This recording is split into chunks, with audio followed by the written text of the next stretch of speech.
Good morning, good morning. We're going to get you started this morning, this very early morning. Glory to God in the highest.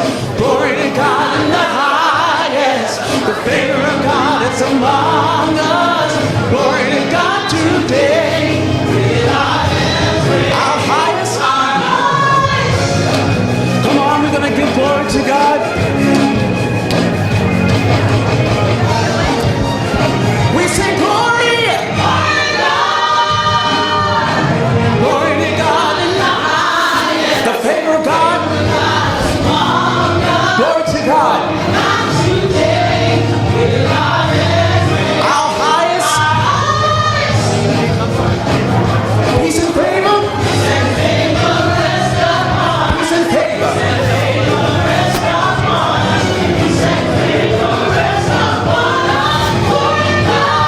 We give glory.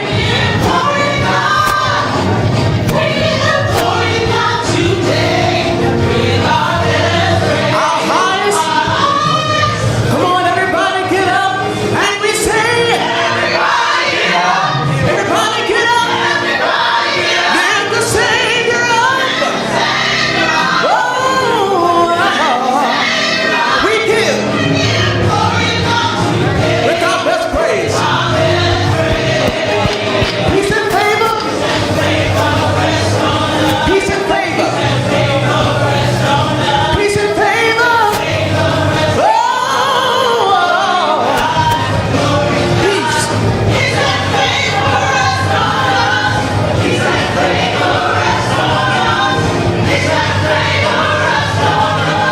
Glory to God, glory to God, glory to God, glory to God, glory to God, glory to God, glory to God. Peace and favor rest on us. Peace and favor rest on us. Peace and favor rest on us. Glory to God. Peace and favor. Peace and favor rest on us. Peace and favor rest on us. Glory to God. Glory to God.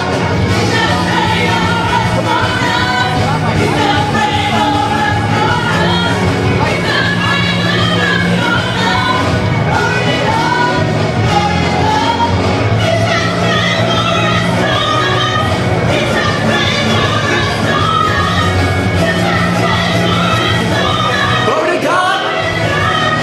Everybody sing.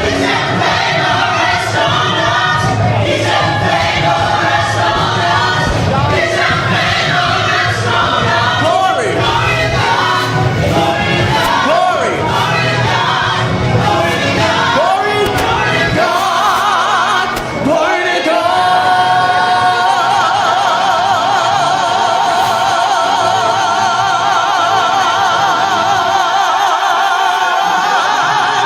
Glory to God. We give glory. Glory to God. We give peace and favor. We give glory. We give. Yes, we do. We give glory to God. Peace and favor. We give. We give glory to God. Peace and favor. Peace and favor. Glory. Everybody, we give glory to God. We give glory to God. Peace and favor rest on us. Peace and favor rest on us. Peace and favor rest on us.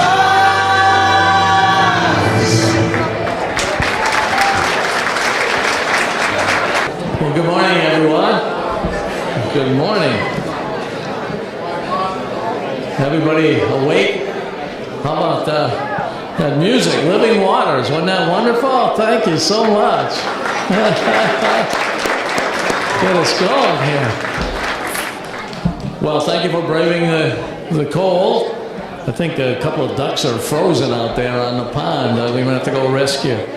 But welcome to the 12th annual Martin Luther King Jr. Community Breakfast. And I want to thank again Living Waters. That was wonderful. We're so blessed to have such talent here. And they're joining us for, this is the 4th year now that you've been with us. Thank you very much. This breakfast is an opportunity every year that we take to celebrate the life and the contributions of Dr. King. Each year we use this time to focus on the quote, and he has many, as you know, about the famous speech on I Have a Dream. And this one had to do with the content of the character, that people will be judged not by the color of their skin, but by the content of their character. It's a tradition at BCC to celebrate Dr. King's legacy, and it's appropriate that we do so and have it here at BCC, that we at BCC profess the same and pledge our commitment to the same principles that Dr. King had: social justice, equality, opportunity for all, and those are our standards and goals at BCC as well. Because of the importance of the community to the celebration, I'm going to ask everyone to think of the families. If we could pause for a second and think of those families that were displaced in the terrible fire in Fall River. At least one part of our BCC family was affected as well. And I'm sure that you join me in wishing them well and keeping them in our thoughts and prayers. Could we just take a moment for silence on their behalf, please? Thank you.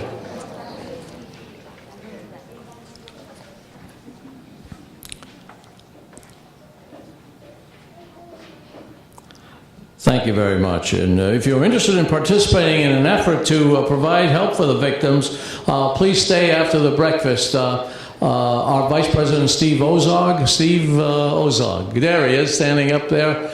Steve is going to lead our effort at BCC to provide help for those displaced families. Thank God no one was badly injured or even worse in that terrible tragedy.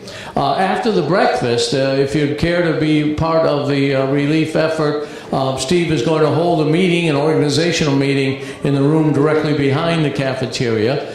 And also, we are going to link in with Mayor Will Flanagan and the City Council and City Council President Linda Pereira in a citywide effort. So BCC will join that as well. This breakfast brings together the community to stage this grand celebration. We have several partners from the community who have helped us with this, and I'd like to recognize Reverend Darrell Malden, pastor of Bethel AME Church of Fall River, who will provide our invocation. Reverend Malden.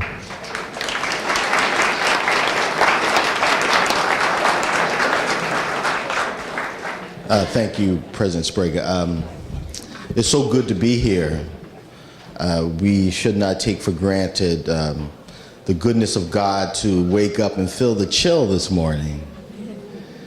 It's good to feel it. It's good to be alive. And if we could just take a moment to bow our heads, please. O God of grace and God of mercy, your children gather here this morning. Truly, we are your children. You made each and every one of us. And God, you gave us a spirit like yours, that we should love each other and that we are one and united in you, God. So we thank you for the spirit that you give us to love one another, and that we should do. Love one another and be connected, because truly we have more in common than we have differences. So God, be here with your spirit during this service as we remember the Reverend Dr. Martin Luther King. But most of all, God, we remember the principles that he stood for. And those principles are strongly founded in your word, God. So we thank you. Bless the families who are displaced by the fire. Bless the leadership of this city. Bless the leadership of our state. And bless the leadership of our country. And so we thank you. We thank you for the food that was prepared. And we ask you to bless the hands that prepared it. And bless all who have gathered here. And we pray in your name. Amen. Thank you, Reverend Malden. I should point out that after this event, Reverend Malden has a service scheduled at 11 o'clock. I'm sorry, 11 o'clock on Bethel AME Church on 146 Hanover Street. 11 o'clock, and we will continue the celebration. I promised him I wouldn't sing, though, but we'll have a good time. So please enjoy your breakfast. We'll have that's enough speaking for now. Everybody's hungry. We're going to have people come to your table and invite you to participate. And I'd like to thank our BCC food service for getting up early and making all this food for us. So someone will come to your table and invite you to participate in the buffet. Please help yourself. Thank you very much. Oh, that's good energy. Good morning. We are Living Water. We are so glad to be here. As President Shea said before, we've been here 4 times, and we can't really believe that we've been here 4 times. It's been that wonderful. It's been wonderful for us to be here. So thank you so much for the invitation. We hope to get another one next year. Just wanted to let you know a little bit about us. We are a recording artist. We can actually say that, and we are actually in the process of, in 2 weeks, starting the recording of our 2nd CD. And so next year, this time, we will have a 2nd project out, and we hope that you'll be able to support us, but we are so grateful for that. So again, thank you so much. You can find us at www.livingwatergospel.com. And again, we are from the South Shore and Greater Boston area. So please look us up and keep up with us. We're all over the state right now. So thank you so much again for coming. And we are actually, yes, we're on Facebook now. So check us out on Facebook as well. Like our page, and you can keep up with us at that point as well. So again, thank you so much for having us, and enjoy your day.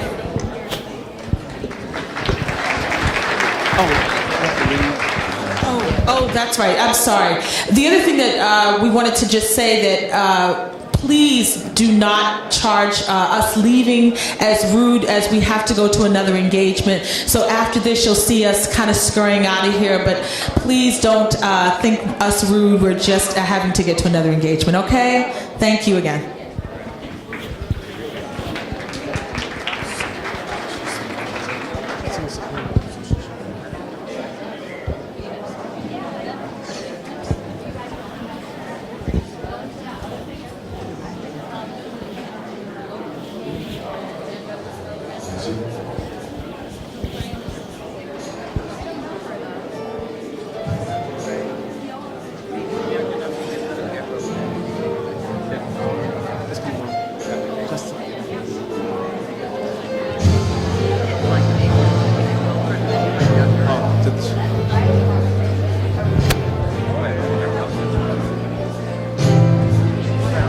Lord have mercy. Lord have mercy on me. I need your healing on me. I tried everything else there is. But I know there's power. I know there's power in your name. I have faith and trust in your power.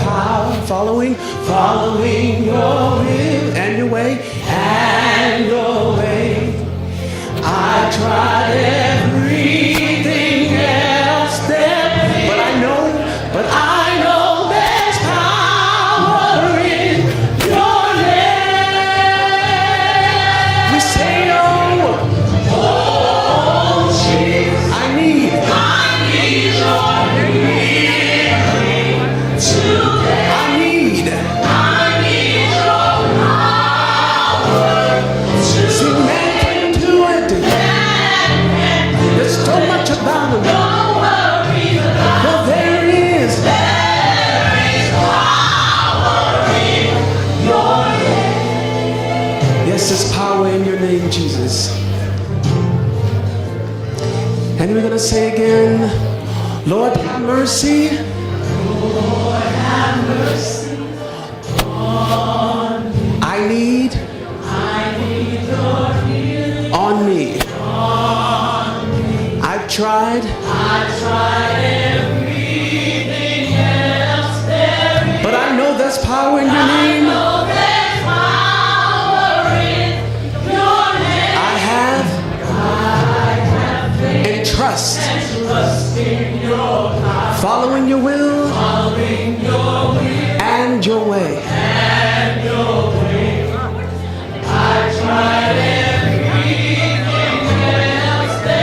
But I know there's power in your name.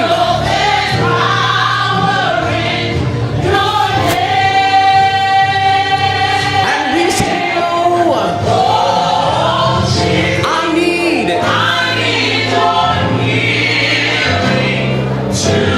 I need your power.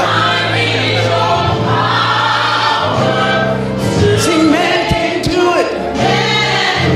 Know too much about him. For there is. Oh, yeah. I need your power.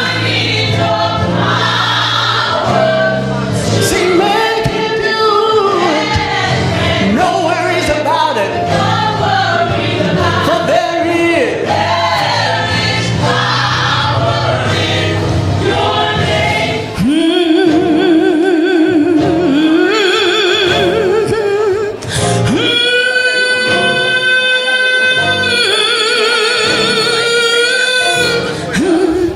There's power in the name of Jesus. There's power in the name of Jesus.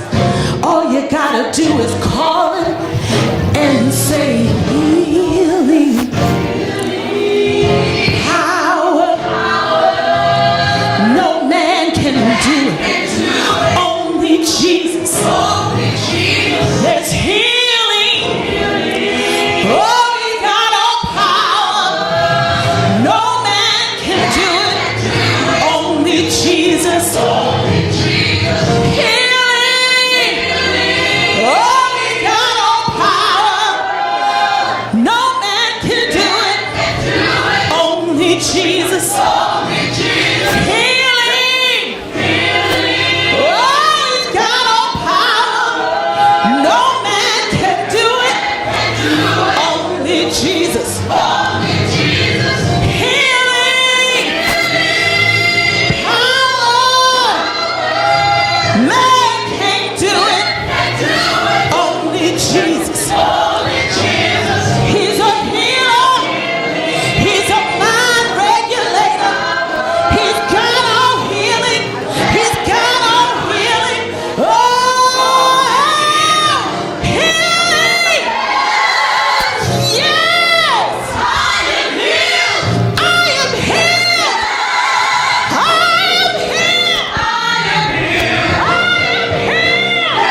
Living Waters, ladies and gentlemen. Wasn't that wonderful? Fabulous.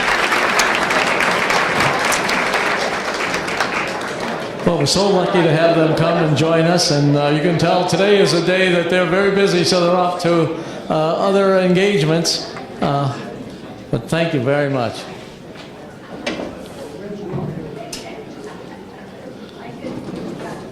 Always welcome here at BCC. Thank you.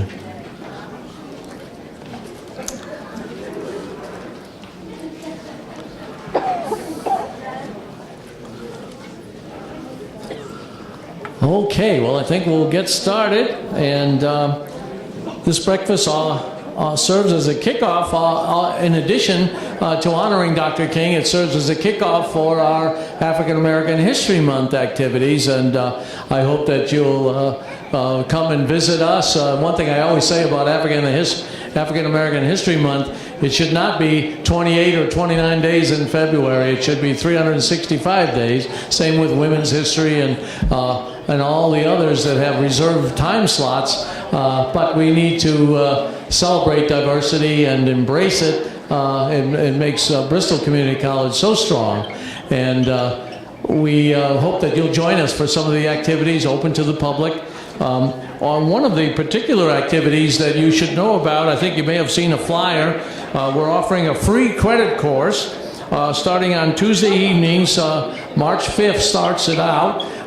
We are going to have this course based on the readings of Dr. King and discuss it, and there'll be college credit for it. You can sign up in the back of the cafeteria after the breakfast. And also I want to recognize Professor Ron Weisberger.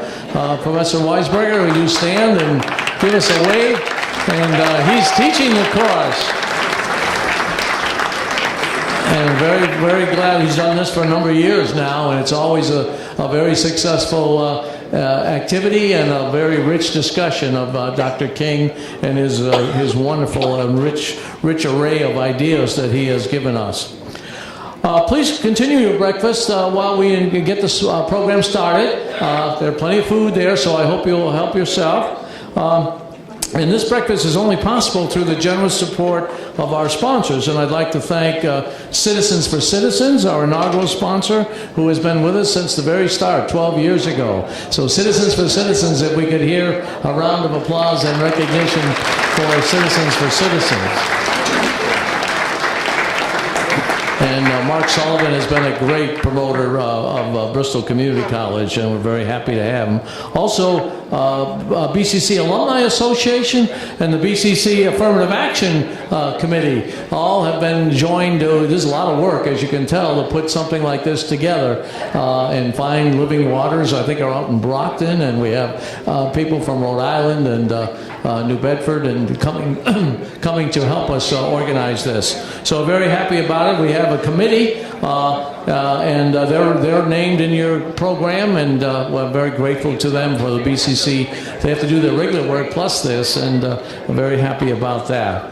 And I would also like to pay special tribute to the efforts of educators who enabled us to have the poster contest this year. I hope you noticed the posters on the way in. Thanks to them, we were able to enjoy this beautiful work. And the middle school students, Sandra Arnold of Cuss Middle School, Sandra, and there she is. And also Deborah Sweeney and Linda Cabral of Henry Lord. Thank you, Henry Lord and Cuss Middle School. Thank you for your above and beyond the efforts. We're very proud of that. And also, I want to acknowledge our musicians here, Louis Lima and Michael Crowley. A musical interlude, right? God, I'm pointing over there. Where are they? They've been playing while we've eaten, and now it's time for them to eat. This has been a community tradition in Greater Fall River, and I would like to acknowledge some of the community leaders who have blessed us with their presence today in honoring Dr. King's legacy. Of course, you're going to, and you're going to meet a little bit later Mayor Will Flanagan of Fall River. Mayor Flanagan.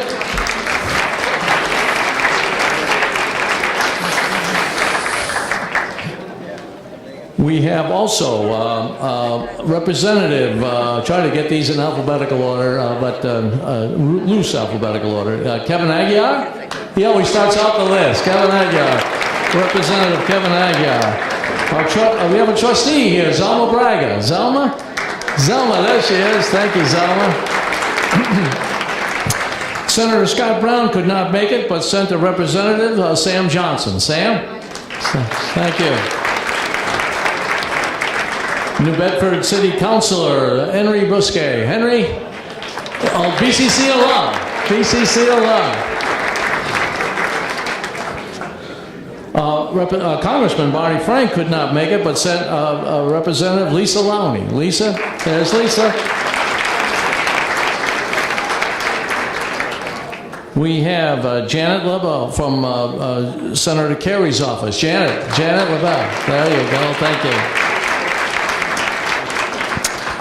Representative Robert Cazzera. There we go. From the New Bedford School Committee, Jack Livermento. Jack? Great name, Jack. Joseph Martin from the Fall River School Committee. Joseph? We have Walter Moniz, who's a candidate for Governor's Council. Walter. We have, let's see, we have Representative Kiko Oral. Kiko, yeah, thank you very much. Karen Plichter from the Niagara Neighborhood Association. Look at that. We have Representative Paul Schmidt. Representative Paul Schmidt from Westport. Representative David Sullivan, BCC alum. And his wife as well is also an alum. Thank you very much. We have Brad King from the USS Battleship, Massachusetts Battleship Director. We're very proud of the work that we do, and you may have known we taught a course on American history of World War II on the deck. I don't know about the deck, but on the battleship. And Goodweather was on the deck. And of course, you've met already Reverend Darrell Malden. Thank you. Remember, 11 o'clock at the Bethel AME Church. And also, we have City Councilor Dan Rigo. Dan Rigo is here. Thank you, Dan. Okay. And as people used to say, have I missed anyone important? Stand up. Thank you very much. I apologize if we missed anyone. Oh, I'm sorry, Mike Biozzo. Oh, Mike from the City Council. I'm sorry, Mike. Yeah, I had you on the list, Mike, and it skipped over. I apologize. Okay, well, we have some of the educators that I'd like to acknowledge as well. The principal of Cuss, Nancy Miller. Nancy Mullen. Nancy, and our teacher at Cuss, Stephanie Baker. Stephanie Baker is here. Jackie Arfeld, BCC person. Jackie, a teacher at Whitney Academy. And a group of students are here from Whitney as well, right? Jackie brought students as well. So welcome, everyone. Okay, we're almost out of time, aren't we? And I don't want to forget the assistant superintendent for curriculum in the Fall River Schools, Dr. Fran Roy. Dr. Roy, there she is. Okay. Now, we have I mentioned the poster contest. I hope you have a chance to see them and perhaps on the way out as well to recognize the winners. And please join me in welcoming another one of our great community partners. We couldn't do this without his support. And that's the Honorable Will Flanagan, of the Mayor of the City of Fall River, who will bring greetings from the city and announce the winners. And she'll be assisted by Dr. Roy. If you would come up, Dr. Roy. The educators and the students worked very hard on this year's contest, and I encourage you to, again, take a look at the wonderful work that they did. And now it's my honor to present someone who is a great supporter of education, a great supporter of BCC, and we really admire the work that he does and the close relationship that we have at BCC for the betterment of the whole community. Mayor Will Flanagan. Thank you, John. Thank you. Thank you, President Sprague. Good morning, everyone. And President Sprague had an opportunity to recognize so many great individuals and organizations that improve the quality of life for the people of Fall River. And there's also one more that I want to recognize, and that's representing the Children's Museum, the wife of Jack Sprague, Joanne Sprague.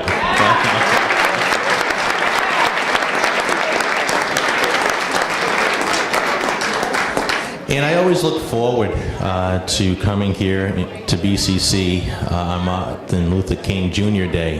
It's a great gathering of our community as we reflect on the life of MLK. And as I was thinking about what remarks to say here this morning, I really wanted to reflect on how this is a day of service.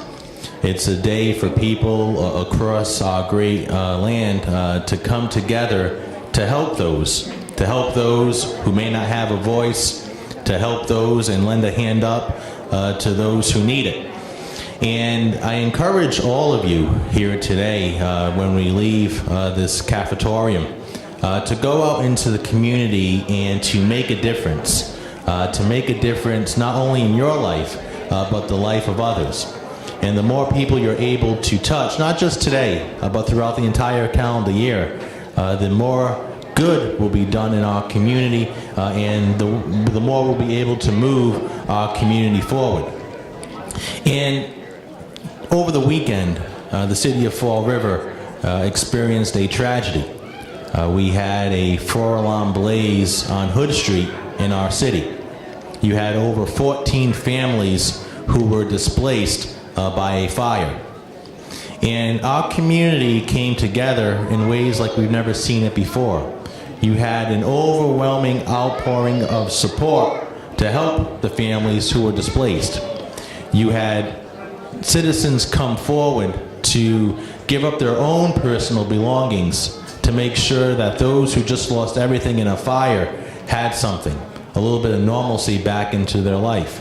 And I had an opportunity to speak with a little girl, maybe about 6, 7 years old, who went through her own toy closet because she knew one of the people who were displaced was a child, and she wanted to give up her own toys so that this child has something to play with.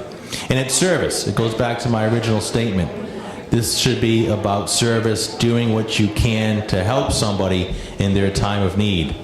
So, Dr. Sprague, it is always an honor for me to be here on Martin Luther King Day, not only to give remarks on behalf of the community, but to recognize those for all the good that they do in our community. And I also want to recognize the students of the Fall River Public School System. Every year our school system gets together and we do a contest. And we recognize the students for their artwork, and their artwork is then displayed in the halls of BCC. And I want to ask that the Assistant Superintendent, Dr. Fran Roy, join me at the podium to recognize our students who are going to be the winners of the art contest. So at this time, we'll announce the third place winners, and each will receive a $30 gift card. And the first third place winner is from the Henry Lord Middle School, and he is Tyreek Wheat. Tyreek, are you here?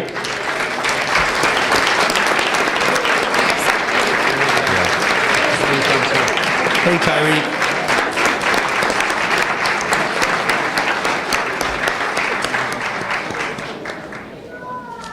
Congratulations. Good job.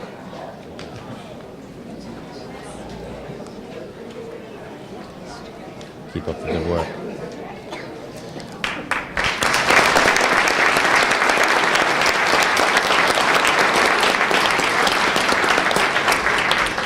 Our next third place winner is also from the Henry Lord Middle School, and that is Precious Andrade. Precious.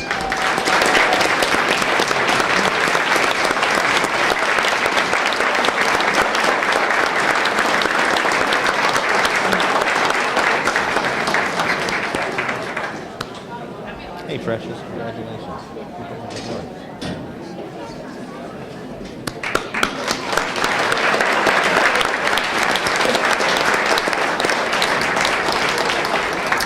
Our next third place winner is from the Cuss Middle School, and that is Emily Silva. Emily? Emily,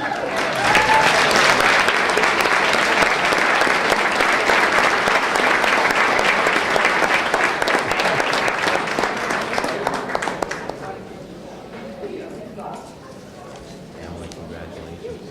Keep up the good work.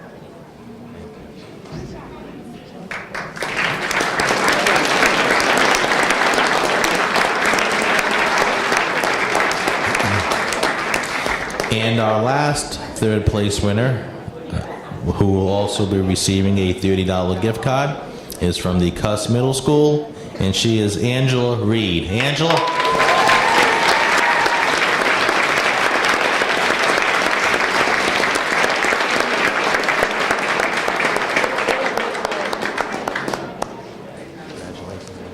Good work.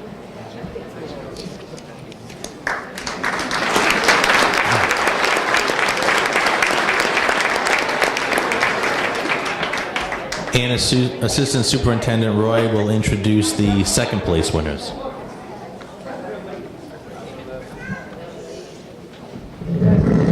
Okay, you taking it? Okay. Second place winners receive a $50 gift card. Our first one, David Grunham from Cuss Middle School.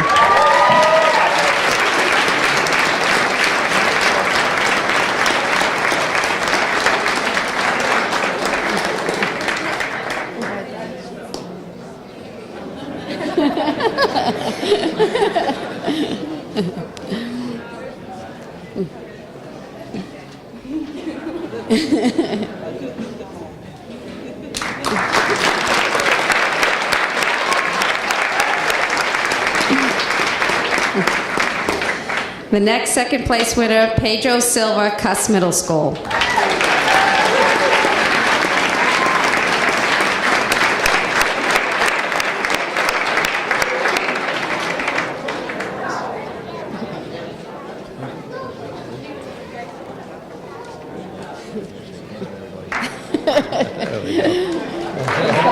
Go ahead.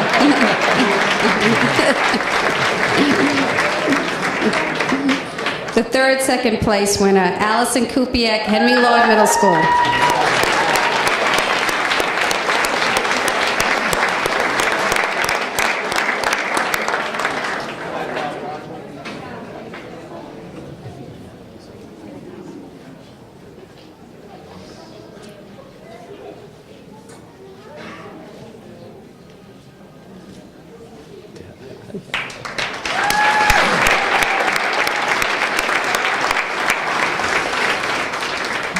The fourth second place winner, Alfarius Les Henry Lord Middle School.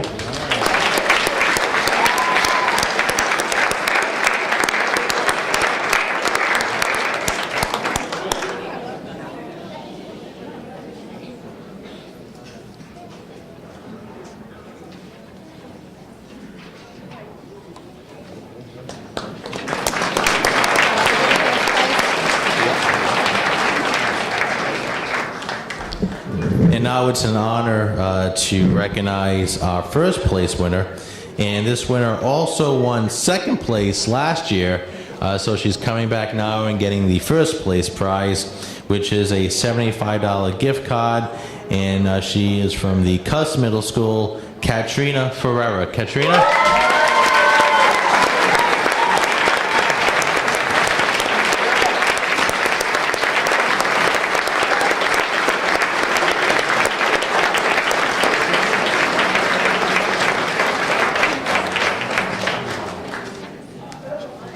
Once again, a round of applause for all of the winners.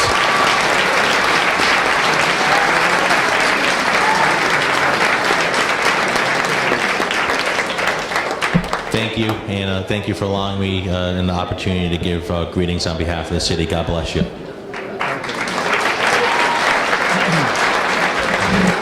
Thank you, Mayor. You know, the mayor mentioned this tragedy. I just want to repeat in case someone wasn't here, and I'll ask him to stand up again. Vice President Steve Ozog. Steve Ozog is going to help, and there he is, right over there. He's going to lead our BCC effort in relief and support for the families. There'll be a meeting after the breakfast in the room following that, and then Steve is going to go down to the city meeting, citywide meeting. We're going to link up our BCC efforts with the great leadership of Mayor Flanagan and City Council and City Council President Linda Pereira, as we try to bring our community together to help these poor families. And thank you, Mayor, for your effort with that. Okay, well, we're moving ahead, and I did want to recognize Representative Chris Markey. Chris Markey is here. Chris, I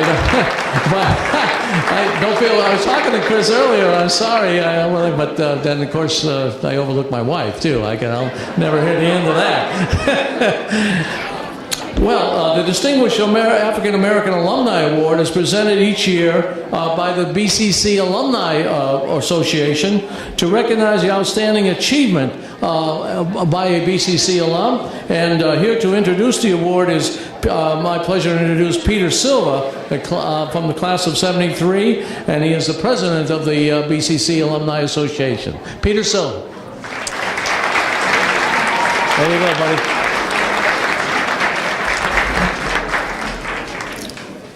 Thank you, Jack. Good morning, everybody. I would especially like to have the young people here pay attention. We all like competitors and we all like winners. For the kids, I want your rapt attention, okay? For this award.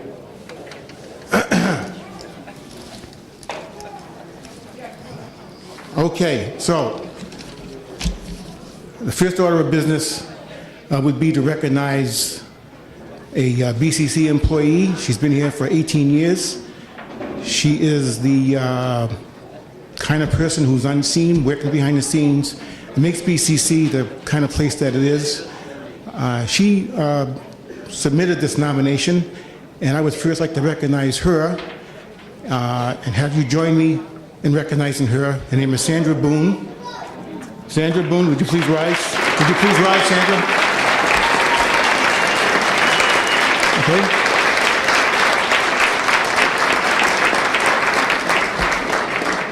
Thank you, Sandra. Okay. The awardee is a person who was born in the third world country of Cameroon. Okay, he was brought up in a village there. I've had the occasion to visit a third world village, and it's just a profound experience, okay? To think that this guy came from there and is now literally on top of the world is just, gives you goosebumps. He's one of 4 children, and his father died when he was just 9 months old, okay? By fate, he arrived at BCC in 2003. And as the brochure will tell you, okay, he graduated with honors here at BCC. While he was here, he founded the Science Club. He was inducted into the Phi Theta Kappa Society, which is a international academic society for junior colleges and community colleges. He made the National Dean's List, and then he went on to Northeastern. He obtained a dual honors degree at Northeastern, business administration and in biology. He was actually selected while he was there. He was honored again as Peer Tutor of the Year.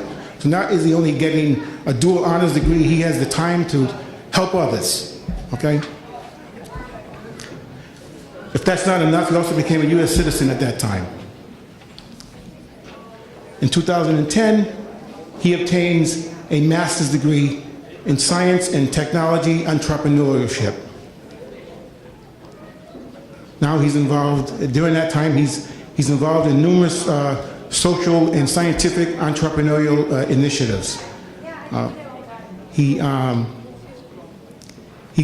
created the African Debate Society while he was there. Okay, this is a platform for exchanging information and ideas and just raising the awareness of African issues. This debate society took off, and Brandeis, Tufts, Boston College, Boston University, UMass, Harvard, Simmons, all get involved in this idea. Youth Action Africa. Thank you, Mr. Roland. This is an initiative that goes to various countries, and it targets the specific needs of a community, okay? To date that I know of, 89 participants have gone through the computer training program that this initiative has created. He's trained people from Ghana, South Africa, and Cameroon. From this program, 28 people have started their own businesses. He has 47 people have gotten jobs. Of those 47 people, 10 have already been promoted. If that's not enough, he's created a device that assists people with strokes. This device is already on sale in Japan. Talking about Japan, guy's been to Equatorial Guinea, he's been to Germany, he's been to Italy, among other places. He's a member of the National Collegiate Inventors and Innovators Society, among other international organizations. There's more. He invented a solar food dryer. Okay, it prevents food from spoiling. A food product has a 200 times extended shelf life. Fruits, vegetables, meats. And so this helps farmers and producers become more productive and more profitable because their goods can last longer en route to the marketplace. Roland Fomundam is the Bristol Community College Alumni's awardee for the Martin Luther King Distinguished African American Award for 2012. Here he is.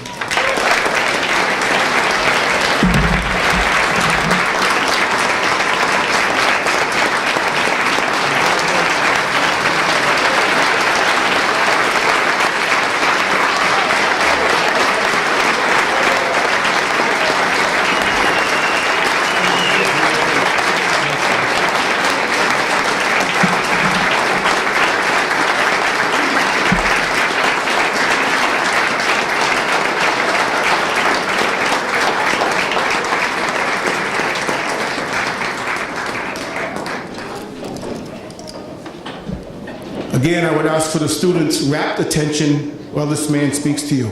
Thank you. Thank you. Thank you very much. Thank you for this opportunity. Thank you guys for being here. Can you guys see me in the back? You know, I'm a little guy, so sometimes people would always hear my voice, but it's always difficult to see me, so I would rather stand to the side. Well, this is the most prestigious award I have ever received in my entire life. It is quite an honor. And I'm just so happy it is here at BCC. Because why? BCC gave me that foundation to do everything I'm doing today. I don't know how I found myself in BCC, but you know, I just know by a strike of luck, I am here today. And that's all I care about. BCC ignited the motivation for me to do everything that I have done so far. And I am sure that spirit will remain in me to continue doing the things that I hope to do tomorrow. Today, he listed quite a number of them, and I'm very proud of them. Here at BCC, I founded my first organization, that was the BCC Science Club. I never knew what it meant. I never thought I could ever bring people together to start something. But I just realized that America, what it is when you bring people together, like-minded folks, magic can happen. And once I realized that, once I got out of BCC, I never stopped. I found the Youth Action Africa, and what we have been seeking to do, what we've been doing, is providing computer and entrepreneurship development in regions of Africa. Why? Because I feel like what Africa needs is access, and that is what America has. Access to whatever your dream is. America gives that to you. In Africa or in Cameroon, I never had this opportunity. I went on, I founded Jolla Venture, which is a food and agricultural platform providing farmers with technologies, training, and access to better markets. I founded another project, it's called Lobulo, and what that is, it's a job search platform. It connects talent to industries in Cameroon. Because why? There was a gap between companies and individuals that were looking for jobs. You know, it doesn't take a rocket scientist, that I believe. I am not reinventing any wheel. All I am doing is just seeing what has worked, especially here in the US, and how do we take that to these other places. When they talk about Africa, Africa's received over $1 trillion of aid, and nothing has been done. It bothers someone like me, because I feel like just with half of that, you can do a lot. And that could only be achieved if each and every one of us could be involved in something. Something that yields something else. If at the very end, progress is achieved, then I think you are achieving something. I have been very involved with other student organizations. Jolla Venture has taken me to places. We have won over 12 business plan competitions. We have raised over $180,000 just out of business plan competitions. Inc. magazine actually selected Jolla Venture as the best student startup in 2011. How much prouder can I be? I work endless hours. You hear of all the many things I try to get myself in. Sometimes you would think maybe I get 27 hours a day, but I just try. You know, where I come from, they say every good kid is always raised by a community. And I was just so lucky that I found a community that was going to raise me.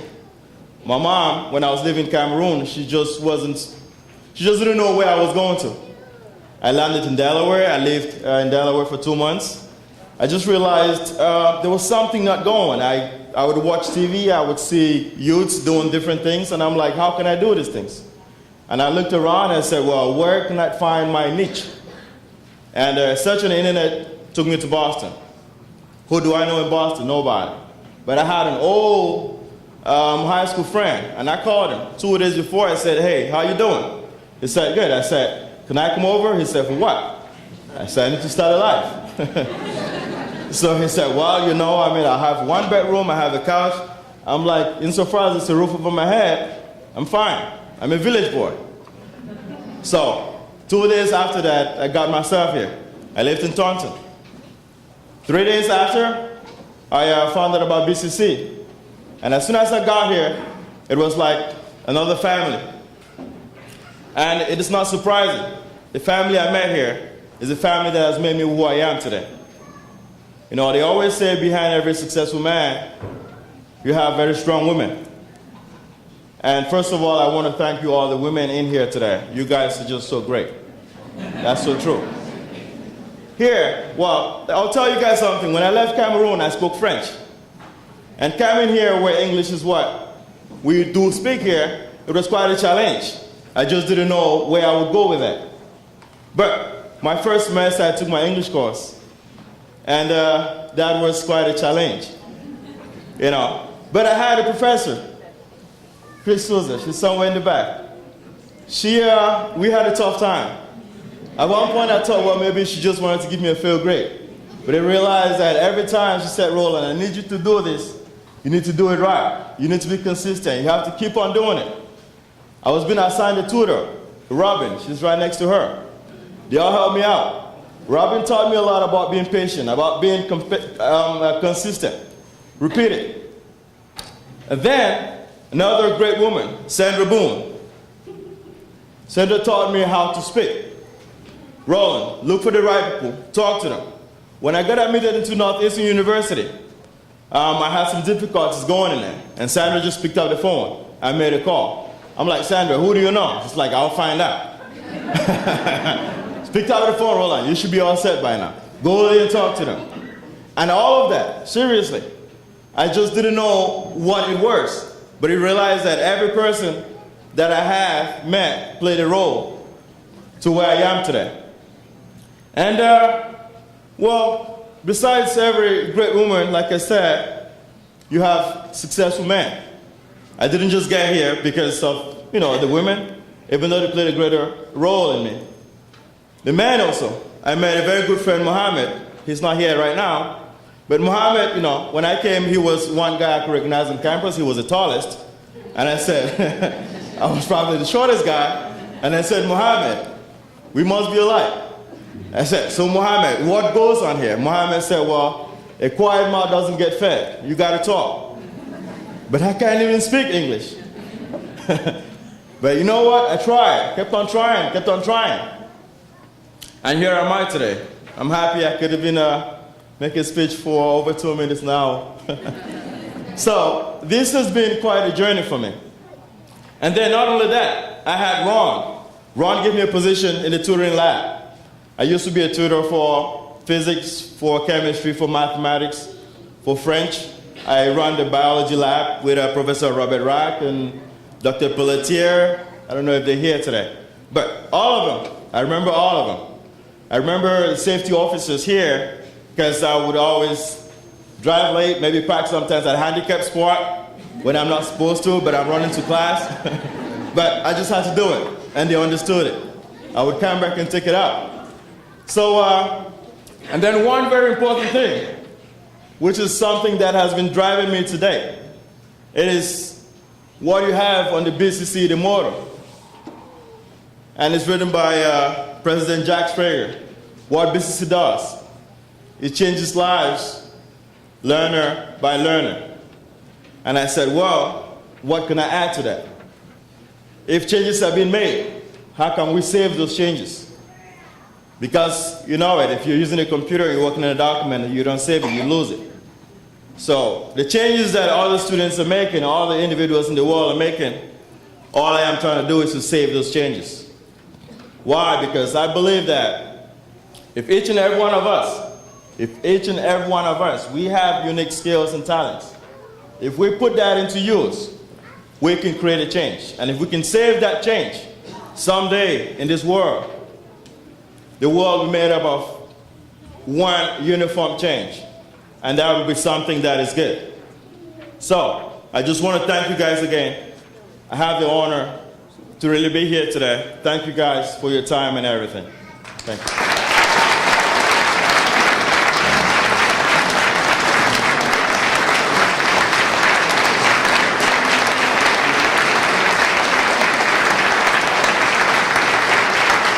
Alumni of the year, ladies and gentlemen. Roland, thank you. You know, one of my favorite expressions is that you can go anywhere from BCC. And Roland has certainly proven that, not just geographically, but with the wonderful accomplishments that he's had. So Roland, we're very proud of you as part of our BCC family. And thank you, Peter, for your generous introduction of Roland. Well, we're going to move ahead. You know, our idea here is to keep alive the hope and the dream of Martin Luther King. And if there's anyone, I've heard sometimes say that, well, racism is, that's the old days now. We don't have to worry about it anymore in this new modern America. But I wanted to show you, I went on the website for Martin Luther King Jr., okay? I wanted to get some quotes or something from Martin Luther King. So one of the things that you Google Martin Luther King Jr., and you get this vicious hatred site that's got an advertisement for the Ku Klux Klan and calling for contributions and all the terrible, terrible things that are in there when you think you just go to that domain and you'd be you'd be you'd find some wonderful things about Dr. King, and instead you find this vitriolic hatred under his name of all things.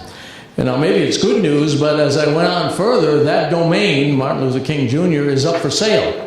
Okay, so they're trying to sell it, and if you wanted to buy it, this gives you an indication, you have to go offshore. Cayman Island is where you would get it. So these brave people are hiding offshore with all my bank accounts are out there as well.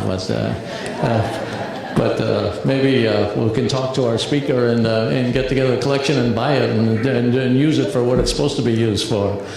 So it's my privilege, another thing that Dr. King I've always been struck with, I think I say it every year, is his letter from the Birmingham jail when some of his African-American minister colleagues would say to him, why are you doing all this trouble? Why are you causing all this trouble? He ends up in jail. And his answer was very simple. I'm here because this is where injustice is.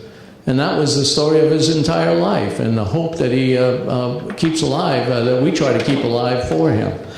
And speaking of keeping alive, Dr. King's legacy and his hope and all that he stood for, it's now my honor to introduce to you our speaker today. Lee Charlton served 12 consecutive terms as president, as well as many other capacities of the NAACP New England Area Conference of Branches, including 3 terms as first vice president. As president for 24 years, he was responsible for such diverse accomplishments as creating a monument to abolitionist and human rights activist Frederick Douglass, resident of New Bedford, helping to found the New Bedford Historical Society to document and celebrate the history and legacy of the people of color, and filing suit with the U.S. Department of Education to ensure the end of a system of tracking that disadvantaged students of color in the city schools. He has been a champion of equal rights and access to opportunity for his entire career. I met Mr. Charlton when I first got here, and was always impressed with the things that he had to say, and he never varnished it, I'll tell you that. He would tell you the way he saw it and the way it was. And I always appreciated that, and I valued our conversations that we've had over the years. And now it's my honor to introduce to you Lee V. Charlton. Thank you.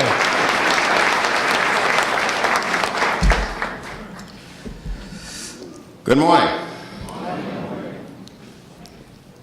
It's nice to be introduced by another former Air Force fellow. I flew in here half a century ago. Planes had 2 wings then. First of all, I will warn you that I'm from West Virginia, and I still have a twang. Southerners have Southern accents. I'm from the hills, and I got a twang. And I have named my remarks today as My View from the Mountaintop by Lee Charlton.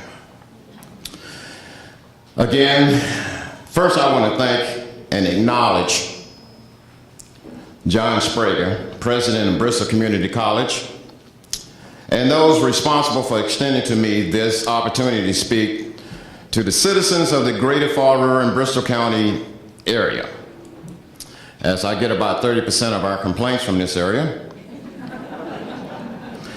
I attended several of these events, and I truly realize the great reverence and importance of this very special Bristol Community College annual observance.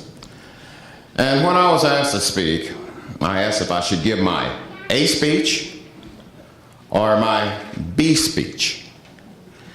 And some folks feeling that my A speech might be too long, they said I should give my B speech.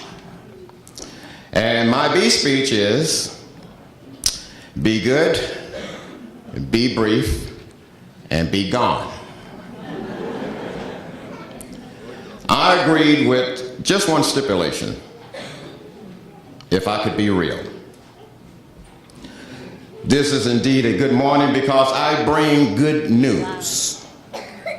There is a current worldwide revolution going on, and because we Americans are the most propagandized country in the world, we have a front row seat.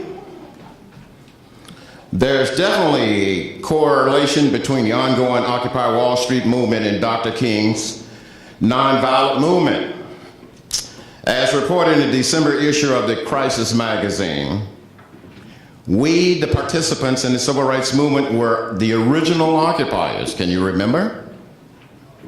Lunch counters, waiting rooms, drinking fountains, team sports, just to name a few. As verified by any measure, time, scrutiny, and results, Dr. King was a great American. He was a pastor, a patriot, a humanitarian, and a visionary. His physical image and his words are carved in stone for future generations to admire. Dr. King led a dedicated life. His passion was civil rights. Contrary to popular notion, he didn't give his life for his passion. His life was taken. It is important that we do not squander Dr. King's legacy by prematurely declaring some kind of post-racial nonsense. Minority Americans have many miles to go. We must rededicate ourselves to completing Dr. King's journey to full civil rights and humanity for every blessed soul. The question that begs to be answered is, what would King do if he was focusing his attention and he was still among us? First, I understand King's metaphorical "I've been to the mountaintop" speech. Things look different from the top of the mountain, and I was born there. Second, it is important to me to explain my somewhat unorthodox viewpoint on this crucial subject. I'm a native of West by God, Virginia. I was born in the little town or village of Coalwood, West Virginia, McDowell County, in the Hollow. And the Hollow is a gully between two mountains. I'm the son and grandson of bituminous coal miners. This area was known locally as Mud Hole. This was a comforting step up from the nearby area named Snake Root. Now that you're acquainted with my prestigious beginning, you may better appreciate my perspective on life. Some folks still don't know or appreciate the fact that West Virginia and Virginia are two separate states. The major difference in Virginia, it wanted to be a slave state. On January 3rd this year, during the telecast of the Virginia Tech Bowl game, an obviously historically challenged announcer stated that on Wednesday, January 4th, another Virginia team would be involved in a bowl game, meaning the University of West Virginia versus number 14 ranked Crimson Tigers. And the Tigers were summarily tamed by West Virginia, 70-33, but that's another story. I'm proud of the fact that my native state, West Virginia, was the only state that seceded from the Confederacy during the Civil War.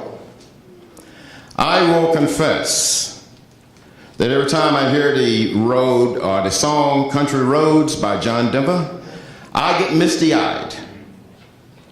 Although much maligned for being hillbillies, West Virginia is my birthplace, and she's also my mountain mama. The motto of the state of West Virginia is the same today as it was in 1863. Mountaineers are always free.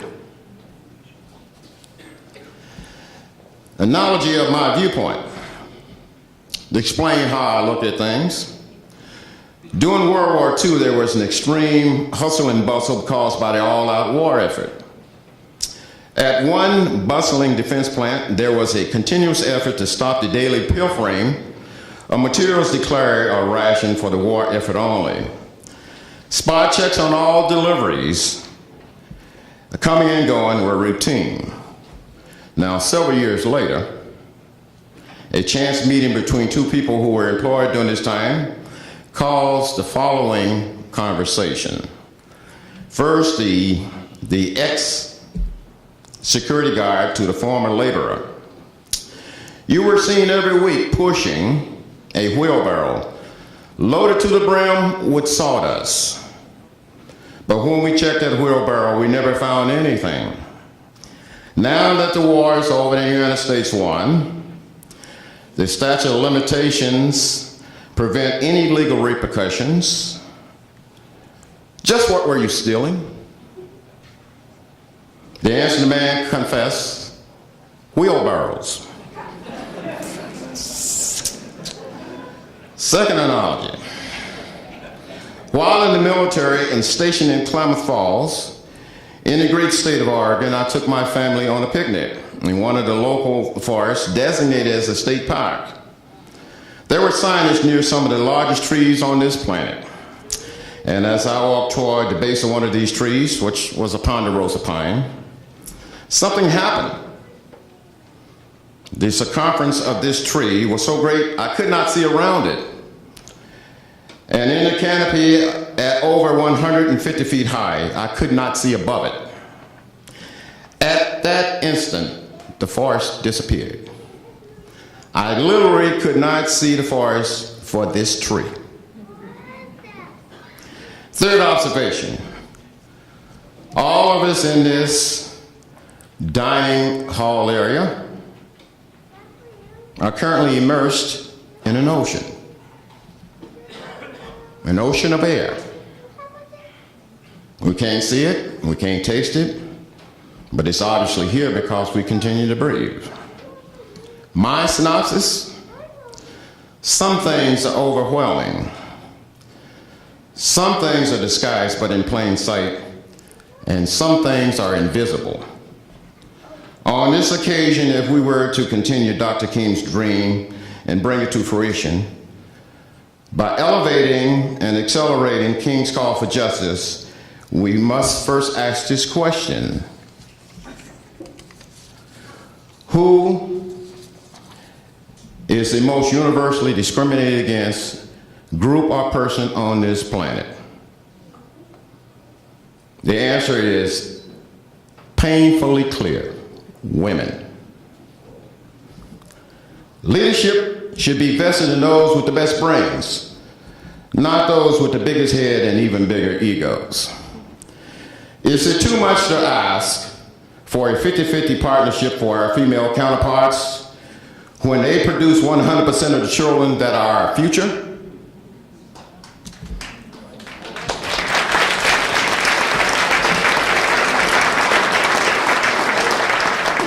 America is still in its infancy as a country.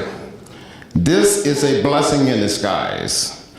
Our diversity as a nation makes all change possible. In older male-dominated society, this basic fact and basic rights are almost totally ignored. The rule of thumb is clear for all to see. Too many nations, women's rights are totally ignored.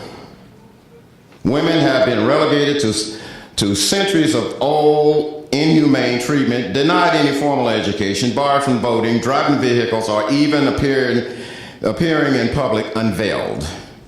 And as recently as 2011, it has been suggested that women in a modern Middle Eastern country be restricted to the rear of local buses. Just a short while ago, many of these taboos applied in America. Land of the free, home of the buck. Testosterone, the major cause of male dominance, was once the main contributing trait to human survival. But we no longer face hand-to-hand combat with saber-toothed tigers and mastodons. Now, in the modern world, the fight hormone is, in this nuclear age, threatens all of humanity as we currently exist. Think about it. A testosterone-laden madman with his fingers on a nuclear button. In his letter from the Birmingham jail, April 16, 1963, Dr. King said, "Some of you may think that my remarks are unwise and untimely. But I am here because injustice is here. Injustice anywhere is a threat to justice everywhere. I, Lee V. Charlton, expect similar remarks today. But let me reassure you, I'm not personally concerned because I'm on the right side of history and justice. Women have been denied full human rights since antiquity. Time's up. W.E.B. Du Bois stated that the problem of the 20th century was going to be the color line. The age-old problem of all time in the 21st century still is the problem of gender injustice. Before Martin Luther King stood up and marched for his rights, Rosa Parks sat down for hers. The Little Rock Nine consisted of 3 males and 6 females, led by a woman, Daisy Bates. The 1968 National Convention in Atlantic City is now famous because Fannie Lou Hamer stated that she was sick and tired of being sick and tired. The first woman to kick the New York old boy political network to the curb and run successfully for the U.S. Congress, and then declared her candidacy for the U.S. presidency was Congresswoman Shirley Chisholm. Harriet Tubman personally risked her life on 18 trips south to lead over 300 slaves to freedom, a record second to none. Emmett Till's mother, brave act of displaying her son's mutilated body after he was murdered in 1955 in Money, Mississippi, galvanized public support, and the graphic sight shocked the civilized world. In 1963, Miss Viola Luiso, mother of 5 children from Grand Rapids, Michigan, went to Mississippi to assist with the black voter registration and was murdered by the KKK. The 4 persons who were killed while attending Sunday services at the 16th Avenue Baptist Church in Birmingham, Alabama, were all young girls. In 1963, Medgar Evers, field director of the Mississippi NAACP, was killed in his home driveway. 3 decades later, Marilee Evers Williams stepped up and helped save the NAACP by selecting and accepting the board of trust, the board position of chairwoman of the troubled NAACP's national 64-member board of directors. The famed Tuskegee Airmen, called the Red Tails, was an announced program, an experiment. Segregated all black fighter squadron, and this fighter squadron was home based in the United States, not overseas. Until something happened. The First Lady of America demanded that a black pilot take her for a plane ride. This one plane ride gave the Tuskegee Airmen instant credibility and the opportunity to fight for their country. The rest is history. Without the intervention of this marvelous woman named Eleanor Roosevelt, the courageous aerial exploits of these black pilots would never have happened.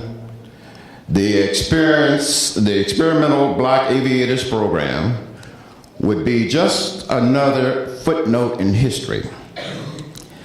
A strong man has nothing to fear from a strong woman.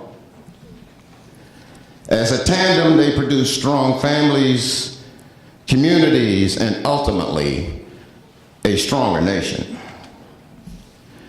We can be justifiably proud of President Obama's efforts to detoxify America's image by bringing and choosing to employ diplomatic skills, diplomatic brilliance as demonstrated by Hillary Clinton, rather than the bring it on belligerence that characterized his predecessor's attitude that emboldened and inflamed insurgents worldwide.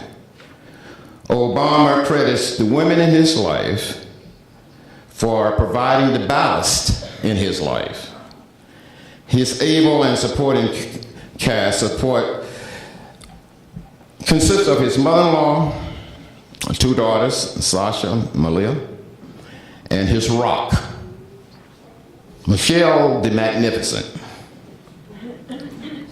President Obama may get his audacity from his African father, but he owes his life, his tenacity, and his moral compass to a woman from Kansas, his mother.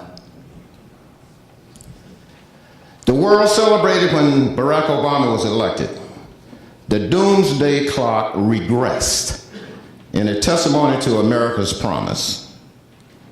The Nobel Peace Prize was awarded based on international faith in Barack Obama. The so-called Asian Spring didn't start in Africa. In retrospect, it started when we gave hope a chance. No country on this planet has experienced a more dramatic change for the good for humanity than what happened right here in America.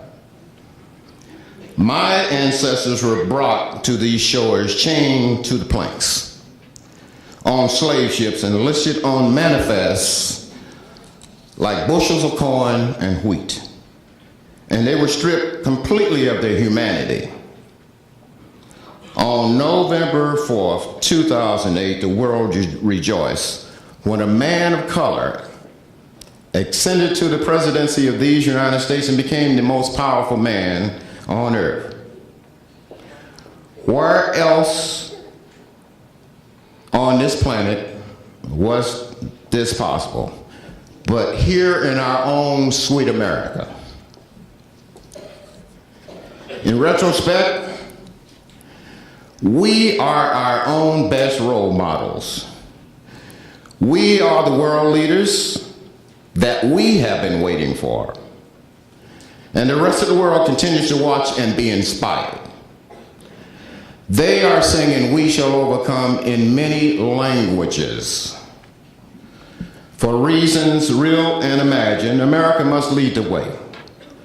Our most important foreign export these days is democracy and freedom. Freedom to pursue one's God-given human rights. In order to export more, we must produce more at home. Immigrants have made America the most diverse, the most vibrant, and the most prosperous nation on earth. Do not allow our image to be tarnished by the hate mongers who believe that every immigrant must be deported. These false patriots would replace the torch of freedom with a middle finger salute. Our Lady Liberty in New York Harbor must continue to hold up her lamp beside the golden door to all huddled masses yearning to breathe free. Females and males, if you're blessed with division, then we are cursed with the responsibility to coalesce and let's do something about it. A quote from Dr. King: "Let us realize that the arc of the moral universe is long, but it bends toward justice. Be not deceived, God is not mocked. Whatsoever a man soweth, that shall he also receive." The problem of the 21st century is indeed gender injustice. Lady Liberty, with your scales of justice held aloft, please remove your blindfold and focus your attention on your sisters, because their enfranchisement is the world's best hope for peace and coexistence. After 40 years in the civil rights trenches, some folks ask me why I persist. I am here because for 48 years I had the unconditional love and guidance of my late bride, Francesca. I am also also here today because, like President Obama, my heart is filled with love for my country. Remember, empower the women, emancipate the society. Thank you for your time and attention.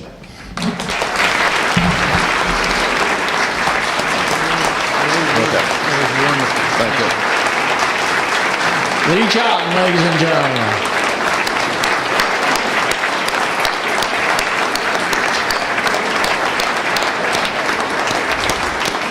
Thank you, Lee. You know, as I guess we both quoted Dr. King in the letter from the Birmingham jail, that there is injustice, and for him to speak about injustice on a gender basis shows his true commitment to inequity, fighting inequity wherever it is. And if you can define any group as other, then there is trouble, okay? Then there is trouble instead of us. And the other, even not necessarily a minority group, women, 50-50 in the population, but if they've been defined as other, that spells trouble. And it's, as you said, it's been trouble since antiquity. And to bring in the immigrants too, I'm often reminded when the story of immigrants comes up, there was Peter Finley Dunn was a writer in the early 20th century, and he used to talk through the mouth of a fictitious bartender, Mr. Dooley.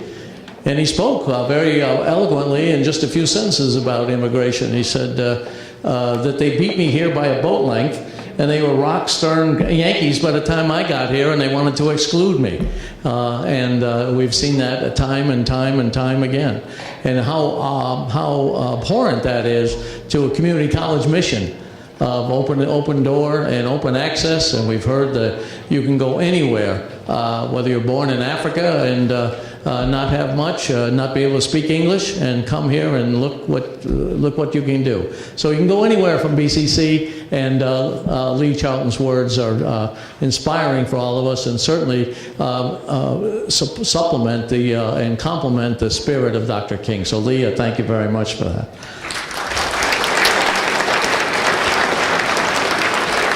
Well, we're going to end with our traditional We Shall Overcome. I wanted to just quickly remind you that we have a meeting about the fire families in a room overhand, and we want to, again, recognize our musicians for the great work that they did. Michael and Louis Lima. And also, remember Bethel AME Church at Hanover Street at 11 o'clock. We want to continue the celebration of Dr. King's legacy. So if you could, I thank you very much for coming. I want to thank the student ambassadors for their help, and our food service. Everything's free. Who has free now? I never use free in a sentence. So we're very happy to have the community here. Thank you for coming. Keep hope alive. And let's start with We Shall Overcome. Remember that you'll be registering for the free course. Dr. Weisberger will be offering the writings of Dr. King. Okay, if you can all stand, and we'll do We Shall Overcome. Thank you very much for coming.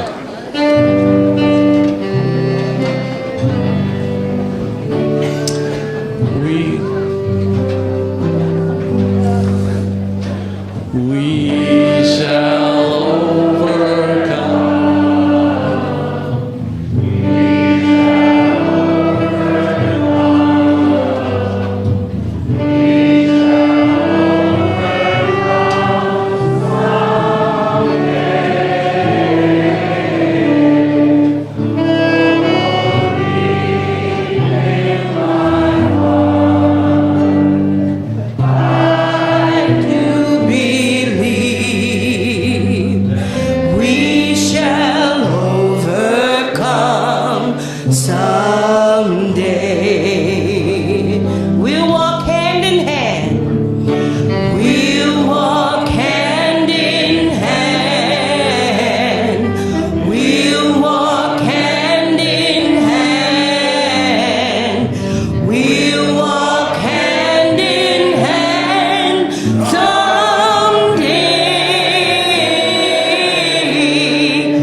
be free. We shall all be free. We shall all be free.